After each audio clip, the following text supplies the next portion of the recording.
చంద్రబాబు నాయుడు రోజు బయటకు వచ్చేసి నేను 40 years ఎక్స్పీరియన్స్ 1400 చేసేసాను ఏదో సొల్లు కబులు చెప్తున్నాడు. ఏది ఉపయోగం ఏముంది? ఏదైనా ఒక పథకం కానీ ఒక మంచి పని కానీ చెప్పుకోగలుగుతాడా? హైదరాబాద్ కట్టాను యథాకోలు చెప్తాడు. హైదరాబాద్ కట్టి ఈయన కడితే మరి నవాబులు ముందు పాలించిన అందరూ ఎవరు? హైదరాబాద్ నిజంగా ఈయన కట్టగలిగితే మరి అమరావతి ఎందుకు కట్టలేకపోయాడు? ఎందుకంటే అటు భూదందా చేశాడు కాబట్టి.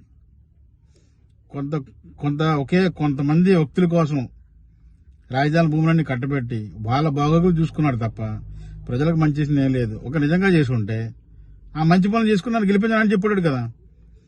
జగన్మోహన్ రెడ్డి గారు ఇచ్చే పథకాలన్నిటి కాపీ కొట్టి మేనిఫెస్టో కాపీ కొట్టి నేను ఇస్తానని చెప్తున్నాడు. ఆ మాట్లాడడానికి నువ్వెందుకు? అక్కడ జగన్మోహన్ రెడ్డి గారు ట్రెండ్ సృష్టించారు, నువ్వు ఫాలో అవుతున్నావు. అది రాజకీయంలో స్టార్ ఈయనే జగన్మోహన్ రెడ్డి గారు. వచ్చేది జగన్మోహన్ రెడ్డి గారి ప్రభుత్వమే. జై జగన్. దానికి మనం